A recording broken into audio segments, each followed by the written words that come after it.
a consciência vai estar sendo abordada por um outro ângulo, que é a consciente, subconsciente e inconsciente coletivo.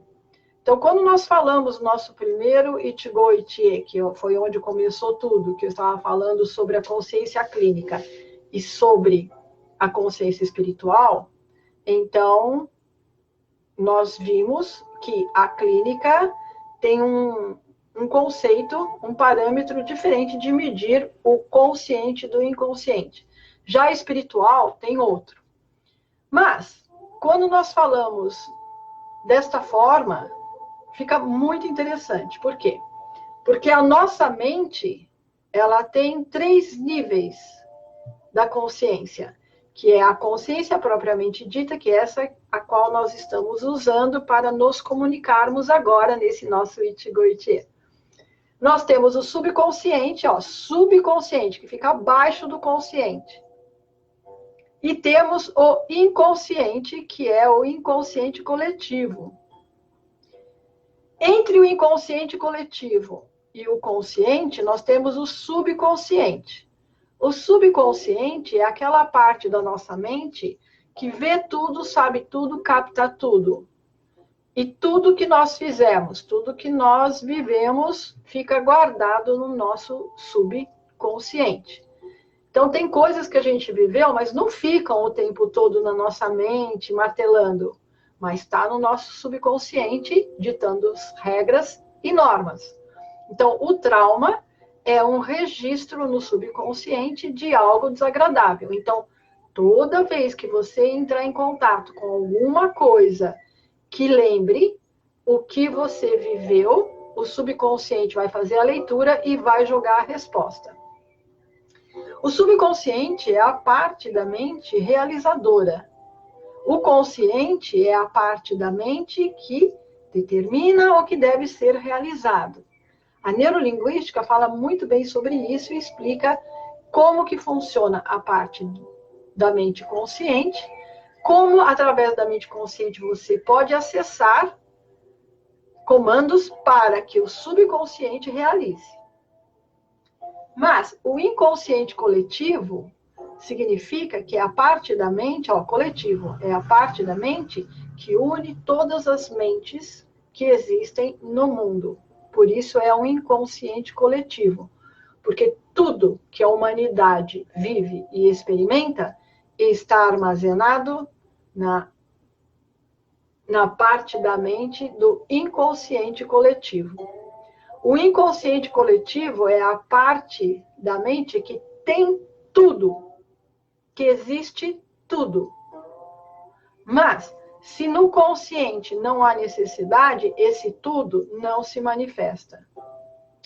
Mas se no consciente existe uma necessidade, o subconsciente, que é o intermediário entre o inconsciente e o consciente, vai buscar do inconsciente a resposta para o consciente. E a partir do momento que você tem consciência, você pode executar a ação. É muito louco isso aqui. Isso é muito incrível, porque se você entendeu isso, você entendeu tudo. Então,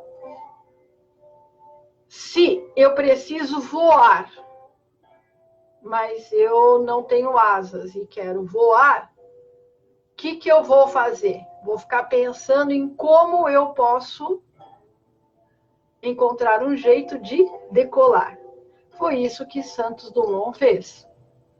Ele queria voar e, de repente, ele, através do subconsciente, que tinha no consciente um desejo intenso, trouxe do inconsciente a capacidade, os meios, os recursos para voar. E assim nasceu o avião nesse mundo. Então, tudo que existe nesse mundo veio a partir da necessidade do homem. Quando o homem tem necessidade no consciente, o subconsciente vai buscar o meio, como? Do inconsciente, que lá existe tudo e tudo tem, para o consciente, e a partir daí se manifesta nesse mundo. Então, se você entendeu isso, já fica muito fácil de você entender coisas daqui para frente. Inclusive de como você pode controlar a sua vida fora através de recursos e ações dentro. Eu, quando comecei a treinar arte marcial, eu não sabia dar um soco, não no sentido de que eu não sabia por não ter aprendido. Eu não sabia porque não era da minha natureza. Eu sou mulher e a natureza da mulher é felina. Então eu sabia dar um tapa, arrancar cabelo, arranhar, entendeu? Que é uma coisa bem feminina. Mas dar soco, não, porque isso é uma coisa muito masculina. E não tinha jeito. Eu queria dar soco, mas não tinha jeito. Era como se eu quisesse controlar uma cobra segurando ela pelo rabo. Como eu já sabia desse processo do consciente, do subconsciente e inconsciente, então o que eu fiz? Eu me recolhi no silêncio, fui lá no mundo das ideias e fui criar, no mundo das ideias, a imagem de eu socando, dando um soco.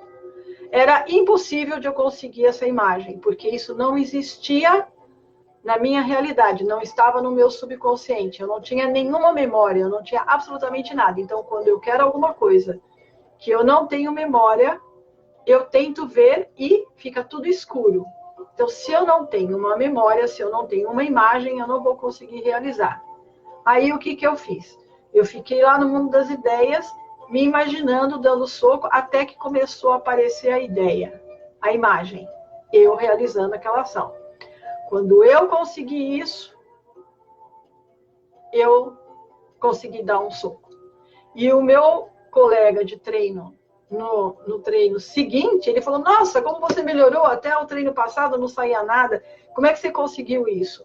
Então, 90% do que eu sei hoje é usar o consciente para acionar o subconsciente para realizar o que eu quero nesse mundo. E se o que eu quero nesse mundo não está nem no subconsciente, então eu vou usar um mecanismo entre eles para trazer do inconsciente coletivo para o meu consciente. E a partir daí eu consigo manifestar nesse mundo o que eu quero no nível que eu quero. Então eu dificilmente ou quase nunca aprendo ou desenvolvo alguma coisa ao nível de repetição. Porque a repetição vai estar fazendo o quê? Vai estar fazendo uma marca no subconsciente, vai estar riscando, vai estar registrando no subconsciente. Quando esse registro se efetivar, você faz. E à medida que você for fazendo, esse registro vai ficando mais nítido, então a expressão vai ficando mais refinada. Agora, eu já, pelo meu lado feminino, eu já vou lá no mundo das ideias e busco isso lá. E quando eu manifesto nesse mundo, eu já manifesto o que eu conquistei no céu, no mundo das ideias. E tem uma resposta totalmente diferente. Então, toda a minha habilidade, tudo que eu sei, tudo que eu faço, eu primeiro consegui lá o que eu queria para, nesse mundo, nessa realidade da ação, manifestar o que eu quero, no nível que eu quero, como eu quero. Ok? Então, tá aí essa dica para você. Matanê?